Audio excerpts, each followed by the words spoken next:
It was one of those ordinary Tuesday evenings in New York City when everything feels both rushed and slow at the same time. The kind of evening where the sun sets early, casting long shadows between the buildings, and everyone on the street seems to be heading somewhere important. The subway stations were packed with the usual crowd of people trying to get home after a long day at work. At Union Square Station, a woman in her early 70s carefully made her way down the stairs, gripping the handrail with one hand while her other hand held tightly to a brown leather purse. Her name was Martha Washington, and yes, she'd heard all the jokes about her name over the years. She didn't mind them anymore.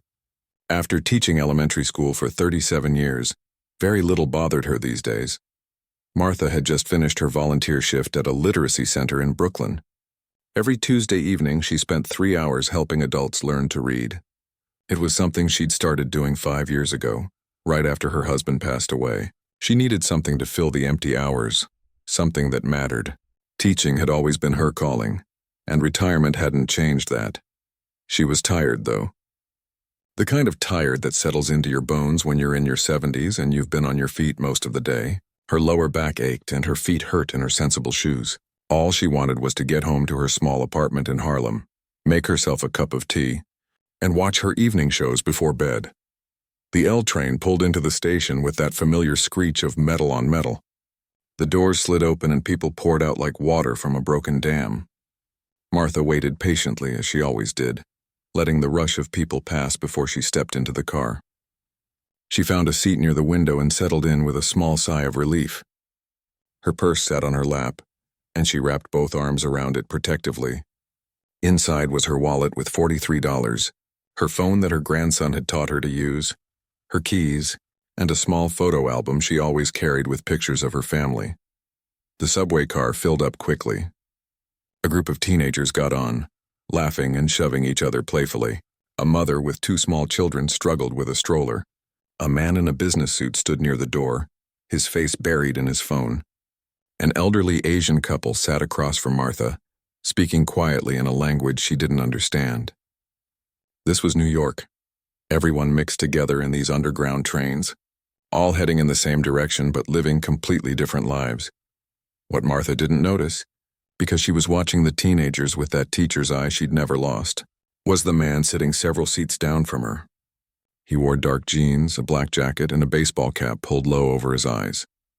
His face was partially hidden by the cap and by the people standing in the aisle.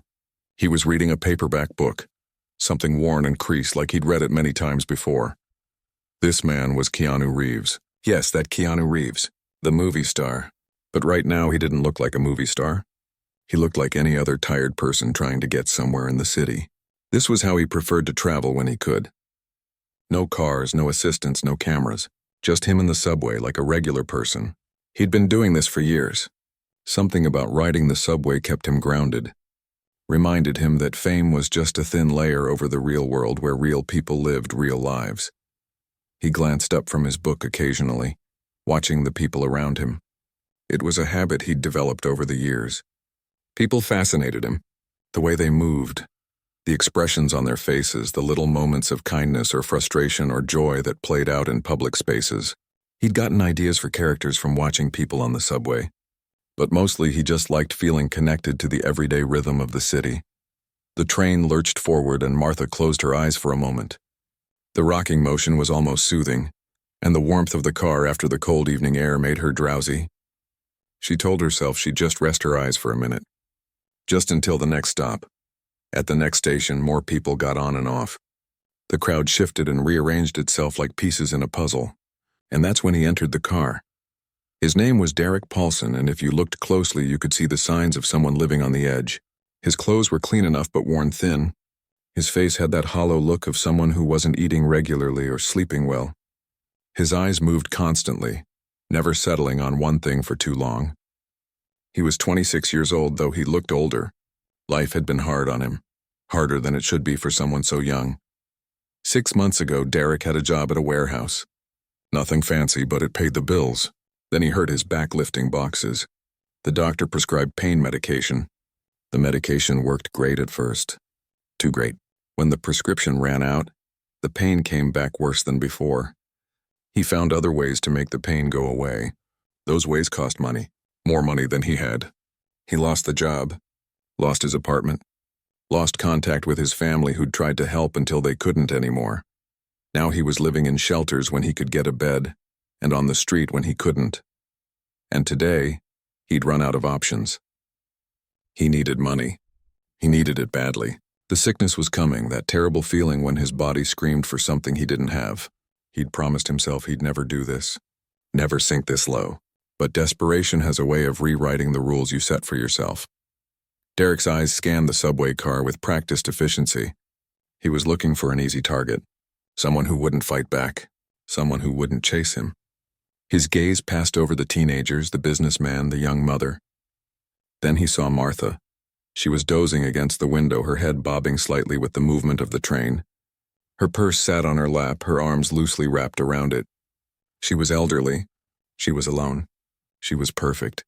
Derek felt sick to his stomach, but the need was stronger than the shame.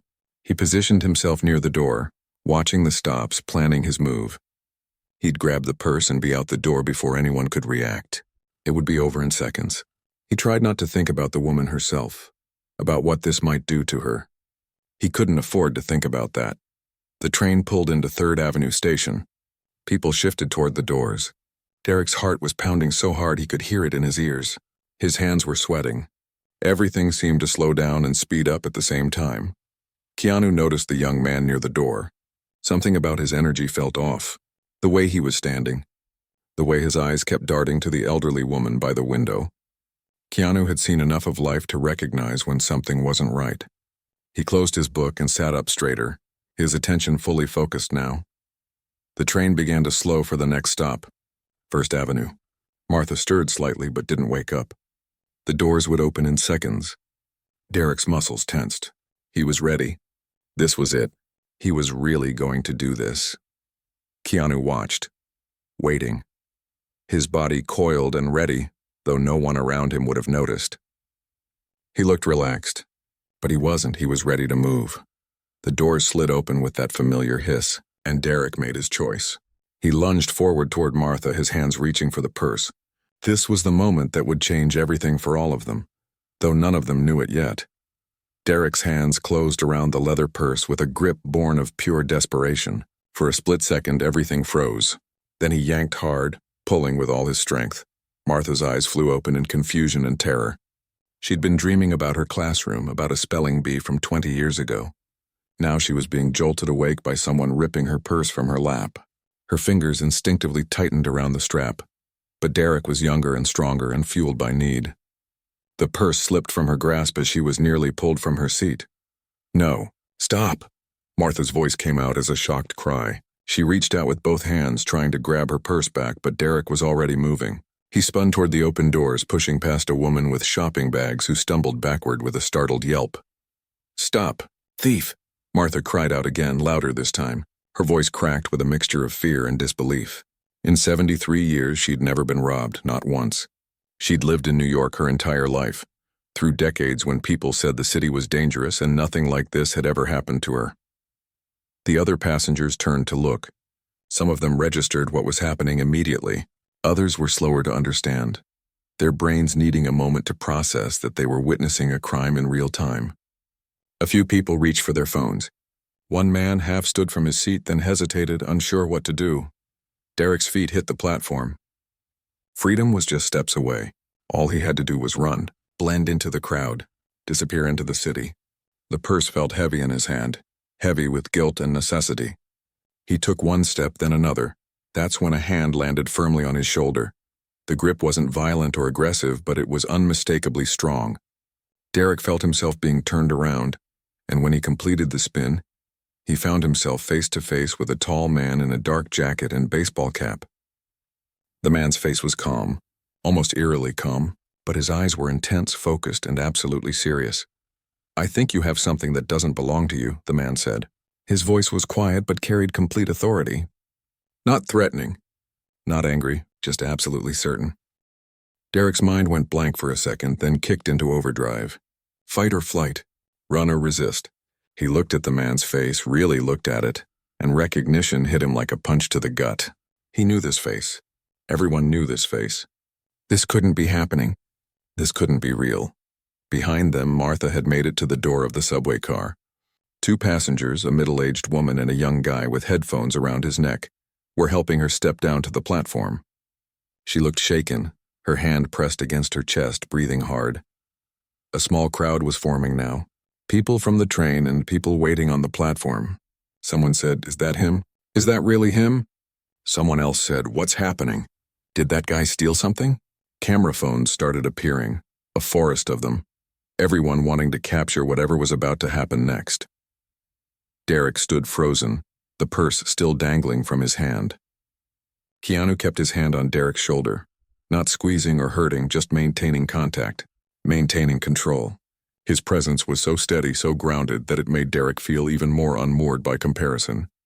"Give the lady her purse back," Keanu said, still quiet, still calm, but there was steel underneath those words. This wasn't a suggestion. This wasn't negotiable. Derek's hand started shaking. The adrenaline was wearing off now, replaced by a creeping sense of horror at what he'd done, what he'd tried to do.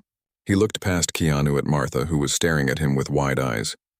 She looked so much like his grandmother. God, what was he doing? What had he become?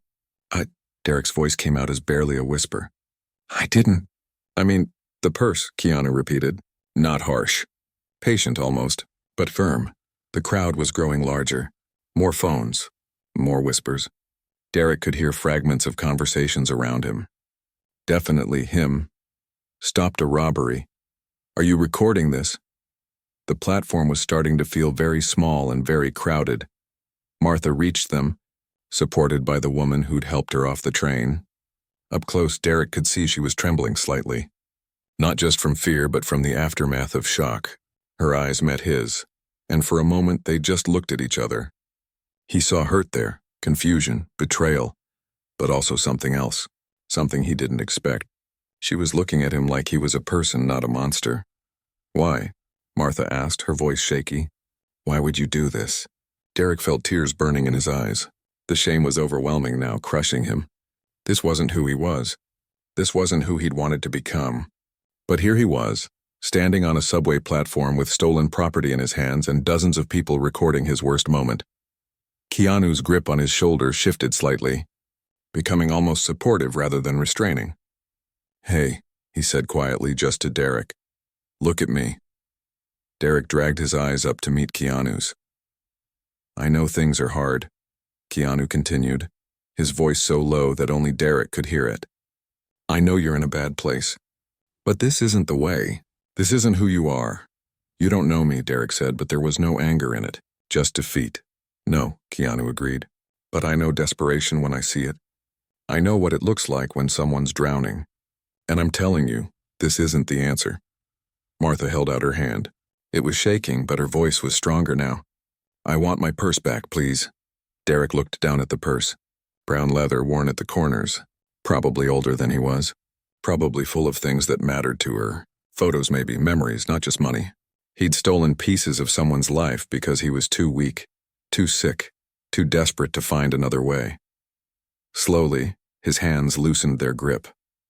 Keanu gently took the purse from him and handed it to Martha, who clutched it to her chest like she was hugging a child. She checked inside quickly, her fingers trembling as they moved through the contents. Everything was there. Her wallet, her phone, her photos. She let out a breath she didn't know she'd been holding. "Thank you," she said to Keanu, and her voice cracked on the words. "Thank you so much. I don't know what I would have done if—" "You're safe," Keanu said gently. "That's what matters." The sound of footsteps made everyone turn. 2 transit police officers were making their way through the crowd, their uniforms and presence causing people to step back and make room. They'd been alerted by witnesses who'd hit the emergency call button on the platform. One officer was older, maybe in his 50s, with gray at his temples. The younger one couldn't have been more than 30, and his hand rested on his belt as he assessed the situation. "What's going on here?"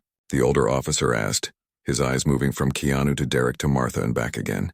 Then recognition flickered across his face as he looked at Keanu. "Sir, are you?" "That young man stole this woman's purse," Keanu said, gesturing to Derek, "but he's returned it. Everything's accounted for." The younger officer moved toward Derek, reaching for his handcuffs. "Turn around, hands behind your back." "Wait," Keanu said, and something in his tone made the officer pause. Can we talk for a minute? All of us? The older officer frowned. Sir, with all due respect, this is a criminal matter. Robbery, we need to take him in. I understand, Keanu said. And I'm not trying to interfere with your job. But I'd like to speak with you and the victim before any decisions are made. Just 5 minutes, please. The officers exchanged a glance. The crowd around them was still watching, still recording. This was already going to be all over social media in minutes. The older officer seemed to understand that how they handled this moment would matter. And having Keanu Reeves asking for a conversation wasn't something that happened every day. All right, the older officer said slowly. 5 minutes. But he stays right here where we can see him. Keanu turned to Martha. Ma'am, would you be willing to hear something before deciding what happens next? I know you've just been through something terrible, and you have every right to press charges. I'm not suggesting you shouldn't. I'm just asking if you'd listen for a moment. Martha looked at Derek again. Really looked at him. Saw the tears on his face, the trembling hands, the hollow cheeks and dark circles under his eyes. She'd seen these signs before in her years of teaching. Different causes, same symptoms. Someone in trouble, someone falling, someone who might still be saved if anyone bothered to try. I'll listen, she said quietly. And so, on that crowded subway platform in New York City, with phones recording and strangers watching, an unusual conversation began, one that would change 3 lives in ways none of them could have predicted. The older officer, whose name tag read Rodriguez, gestured toward a less crowded area of the platform. Over here, away from all these cameras, the group moved as a unit. Keanu, Martha, Derek, and the 2 officers. The crowd followed with their eyes and their phones, but they kept a respectful distance now. Something about the serious expressions on the officers' faces told them to back off at least a little bit. Derek kept his eyes on the ground. He'd never felt smaller in his entire life. His whole body ached now, and not just from the withdrawal symptoms that were creeping back in. It was the weight of what he'd done, pressing down on his shoulders like a physical thing. All right, Officer Rodriguez said, crossing his arms. You wanted to talk, so talk. But I'm telling you right now, we have witnesses, we have video, and we have the victim right here. This is open and shut. Keanu nodded. I understand. I'm not trying to make your job harder. But before anyone makes any decisions, I think we need to understand what happened here. Really understand it. The younger officer, whose name tag said Chen, looked skeptical. What's to understand? Guy stole a purse. Pretty straightforward. Can I ask him some questions? Keanu looked at the officers, then at Martha. With your permission? Martha hugged her purse tighter but nodded slowly. She didn't quite understand what was happening, but something in her teacher's instinct told her to wait and see.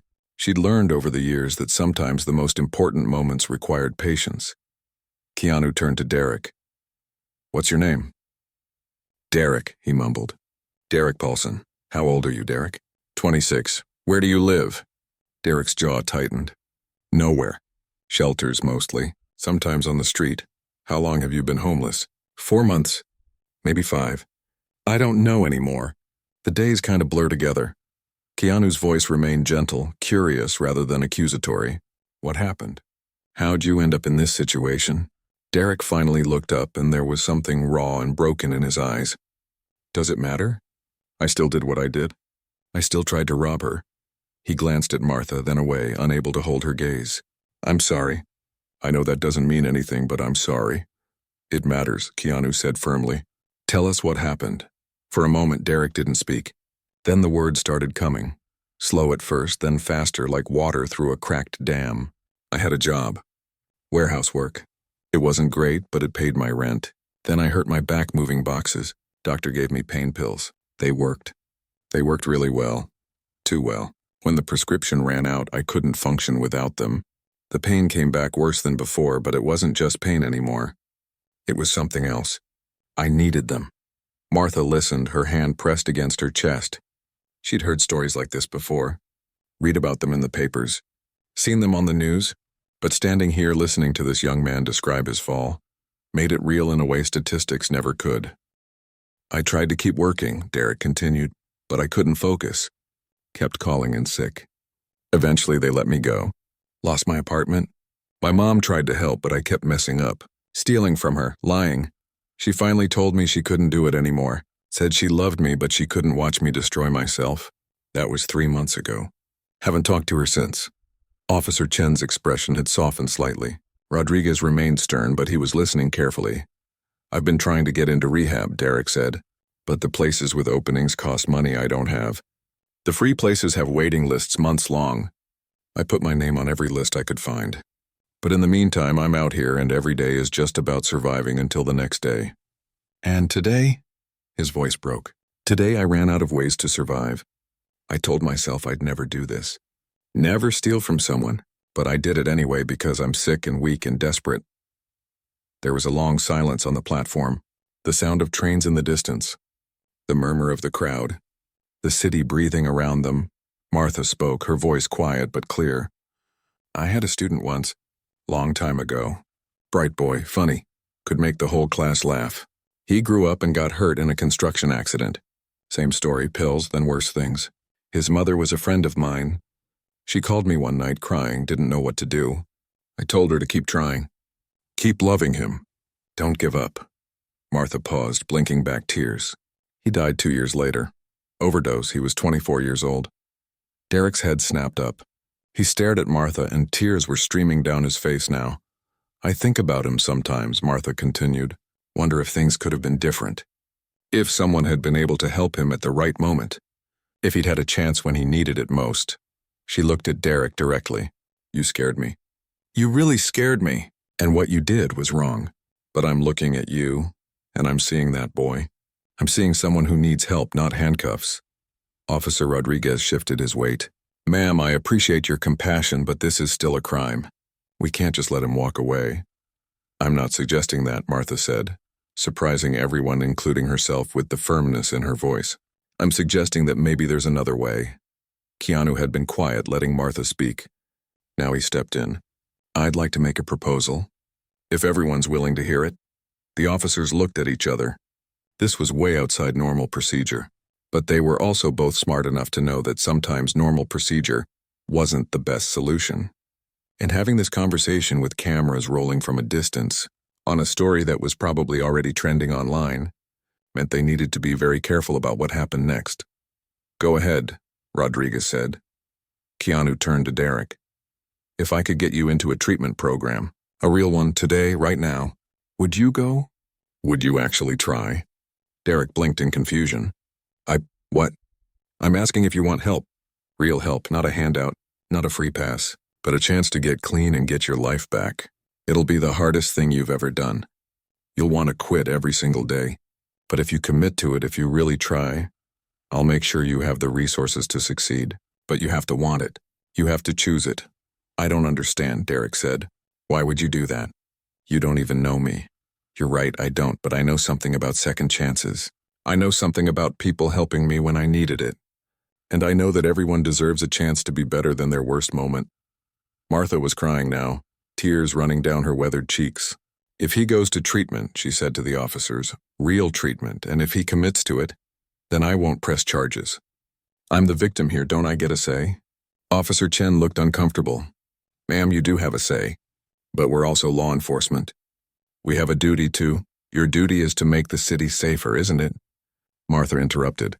So tell me, which makes the city safer? Putting this young man in jail where he'll likely get worse, or getting him into treatment where he might actually get better and never do this again? Rodriguez rubbed his jaw, thinking, this was unprecedented, and yet everything Martha was saying made sense. He'd been a cop for 23 years. He'd arrested hundreds of people, watched them cycle through the system again and again. Treatment wasn't perfect, but he'd seen it work. And he'd seen jail definitely not work.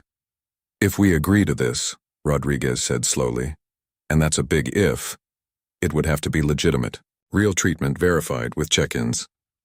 Absolutely, Keanu said. I have contacts at several facilities, good ones. I can make calls right now. And if he runs, if he doesn't follow through, then the charges stand. He gets arrested. Simple as that. Derek was looking back and forth between all of them like he'd stumbled into some alternate reality. This is really happening? You're serious? Keanu pulled out his phone. I'm serious if you're serious. But Derek, I need you to understand something. This isn't a get-out-of-jail-free card. This is harder than jail. You're going to have to face everything you've been running from. Every mistake, every pain, every fear. You're going to have to do the work. No one can do it for you. Derek was shaking, not from withdrawal now, but from emotion, from hope and terror mixing together. I want to try, he whispered.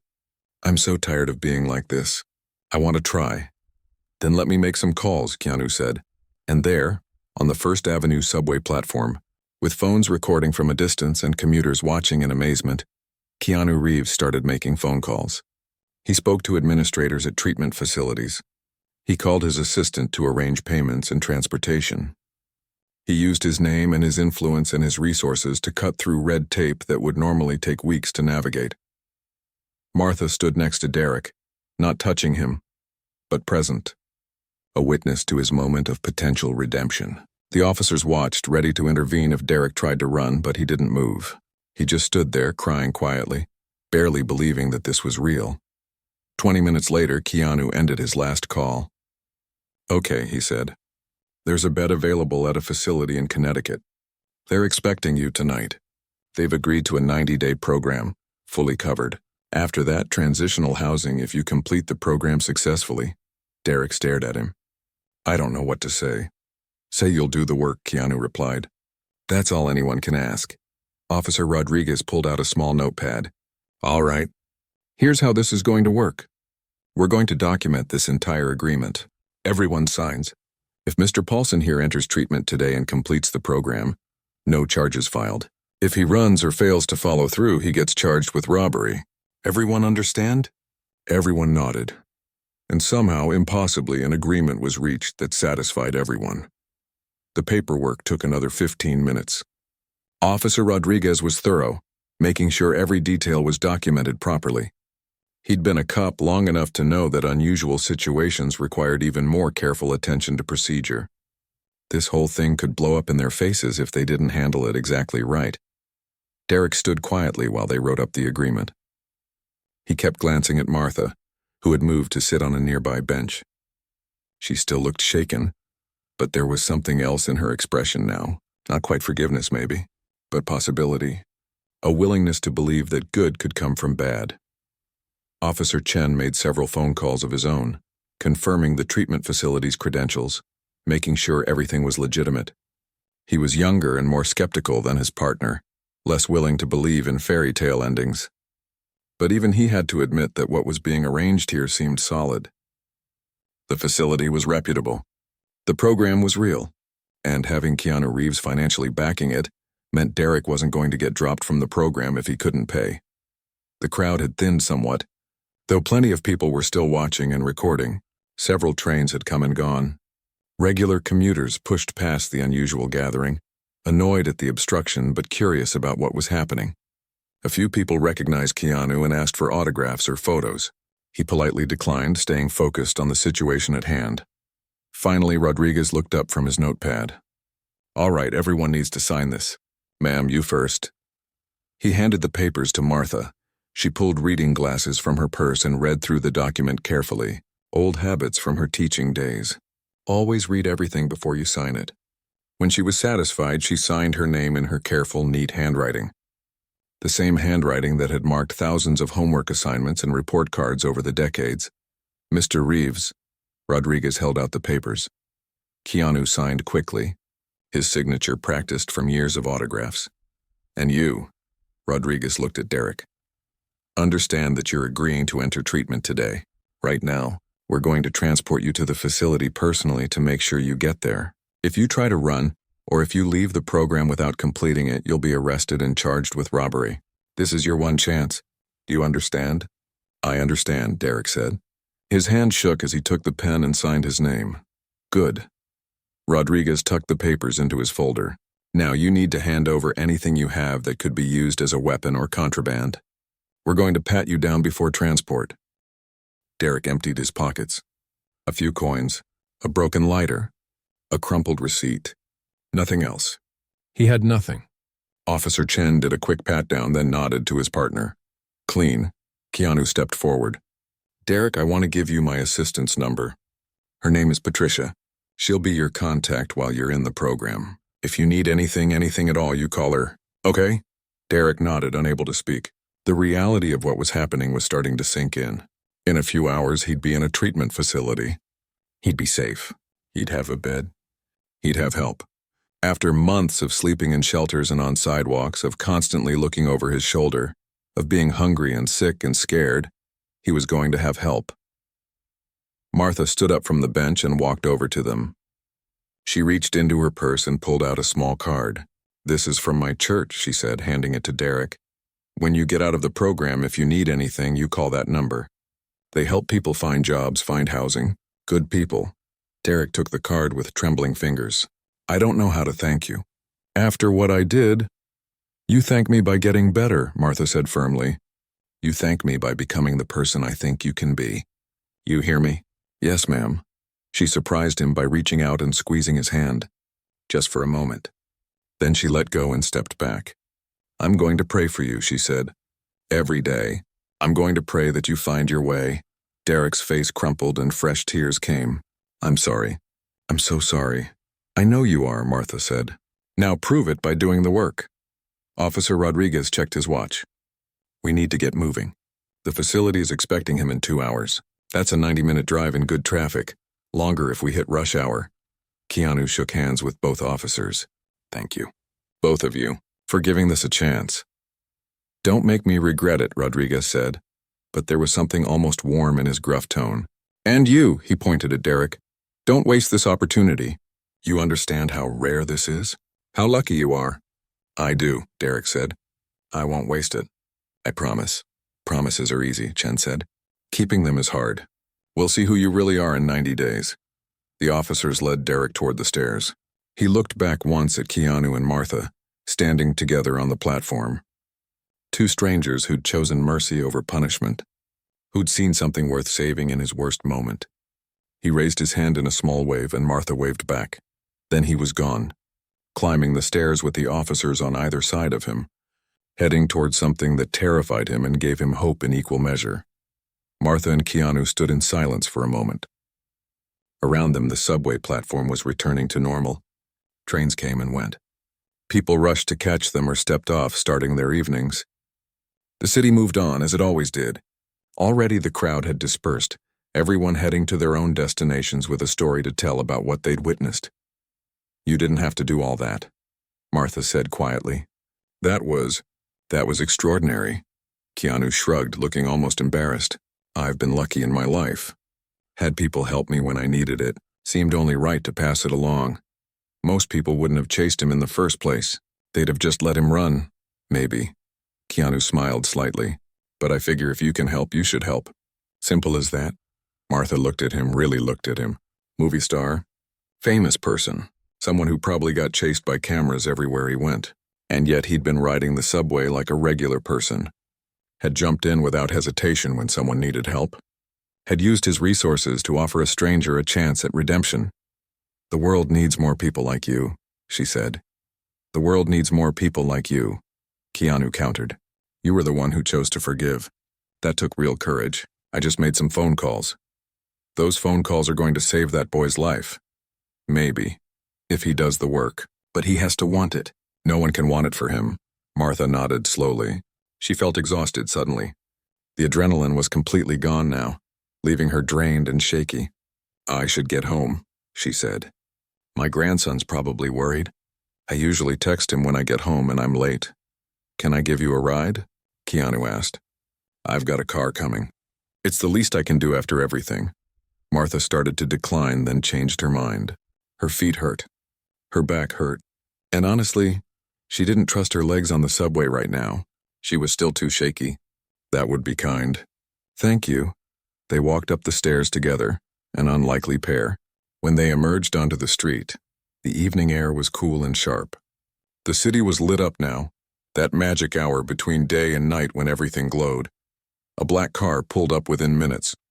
The driver, clearly familiar with Keanu's preference for discretion, simply nodded and opened the door. Martha climbed in, sinking into the soft leather seats with a grateful sigh. During the ride to Harlem, they talked. Not about what had just happened, but about other things. Martha told stories about teaching, about her students over the years. Keanu talked about movies he'd made, places he'd traveled, They discovered they both loved books, both read late into the night, both had trouble putting a good story down once they'd started it. When they pulled up in front of Martha's building, Keanu walked her to the door. "Thank you again," Martha said, "for everything, for stopping him, for helping him, for seeing that there was someone worth helping." "Thank you for giving him a chance," Keanu replied. "Not many people would have done that." Martha smiled. "Well, we all need grace sometimes. All of us." She paused, then added, "You know, this whole thing is probably going to be all over the internet by tomorrow." "People were filming." Keanu nodded. "Probably. Can't control that. But if it gets people talking about treatment instead of just punishment, about helping instead of just judging, maybe that's not the worst thing." "Maybe not," Martha agreed. She reached out and squeezed his hand, the same way she'd squeezed Derek's. "You're a good man, Mr. Reeves." "Just trying to be decent," he said. "Same as you." Martha went inside and Keanu returned to his car. As they pulled away, he looked out the window at the city streets. Somewhere out there, Derek was on his way to Connecticut, on his way to the hardest thing he'd ever done. Keanu hoped he'd make it, hoped he was strong enough. But all anyone could do now was wait and see. Meanwhile, online, the videos were already spreading. Shaky phone footage of the confrontation on the platform, close-ups of Keanu talking to the officers, distant shots of Martha signing papers. The comment sections were exploding, people arguing about whether this was justice or privilege, whether Derek deserved a second chance or should have been arrested, whether celebrities should be able to intervene in criminal cases. But beneath all the arguing and hot takes, there was something else too. People sharing their own stories of addiction, of family members they'd lost or saved, of second chances they'd been given or wished they'd had. The video was becoming more than just a celebrity sighting. It was becoming a conversation about compassion, about the system, about what justice really means. None of them, not Keanu or Martha or Derek or even the officers, knew what they'd started that evening on the subway platform. They'd just been trying to do the right thing in a complicated moment. Sometimes that's all anyone can do. 3 months passed like water through fingers. Time moved differently for different people. For Keanu, those months were filled with the usual demands of his work and life. He thought about Derek occasionally, received updates through Patricia about his progress, but mostly trusted that the young man was doing the work or he wasn't. Either way, it was Derek's journey to walk. For Martha, the months brought unexpected attention. The video from the subway platform had gone viral in ways none of them had anticipated. Within 48 hours, it had been viewed millions of times. News outlets picked it up. Think pieces were written. Martha's phone, which she barely knew how to use before this, suddenly rang constantly with interview requests. At first, she'd declined everything. She was a private person. She didn't want attention. But then her grandson sat her down and showed her the comments. Thousands of people saying the video had changed how they thought about crime and punishment. Parents of addicted children reaching out to say thank you for showing mercy. People in recovery saying it gave them hope. So Martha agreed to a few interviews. Local news first, then some bigger outlets. She was nervous every time, her hands shaking as they clipped microphones to her collar. But when she spoke, her teacher's voice came through clear and strong. "That boy didn't need punishment," she told one interviewer. "He needed help." There's a difference. We mix those two things up too often in this country. We think making someone suffer will fix them. But suffering doesn't heal anybody. Help heals. Support heals. Giving someone a chance when they've made a mistake, that's what heals. The interviewer asked if she was angry about what Derek had done to her. Martha thought about it for a moment before answering. "Was I scared? Yes. Did he do something wrong? Absolutely. But anger? No, I don't think anger is what I felt. I felt sad. Sad that we live in a world where someone so young could fall so far with no one catching them until they got desperate enough to do something terrible. And I felt grateful. Grateful that Mr. Reeves was there. Grateful that those officers listened. Grateful that we could offer a different solution." The clips from that interview were shared even more widely than the original video. Martha became, much to her own surprise, a voice for restorative justice. Community groups invited her to speak. Schools asked her to talk to students about compassion and second chances. She never felt quite comfortable with the attention, but she showed up anyway. Because if her story could help someone, anyone, then the discomfort was worth it. That's what teachers did. They showed up even when it was hard. During those same 3 months, Derek was discovering exactly how hard recovery could be.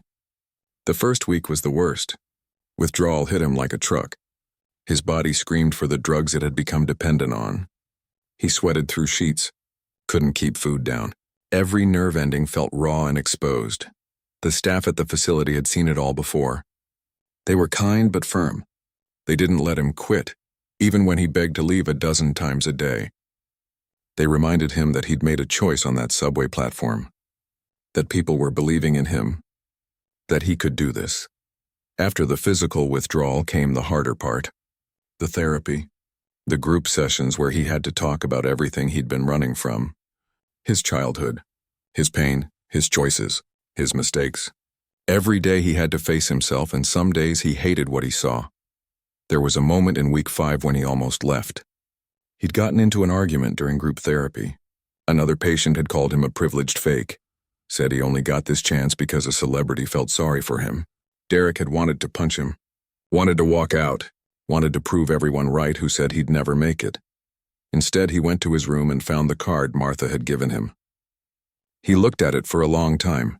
Then he called Patricia, KEANU's assistant, and told her he was thinking about leaving. "Are you unhappy because the program isn't working?"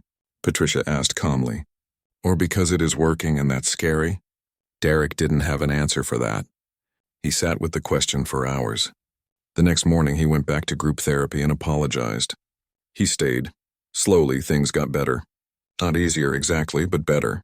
He started sleeping through the night, started eating regular meals. His mind felt clearer than it had in years. He made friends with some of the other people in the program. People who understood because they'd been where he was. In week 8, his mom called. Someone had sent her the video from the subway. She'd been trying to find him for months. The facility put them on a supervised call. They both cried.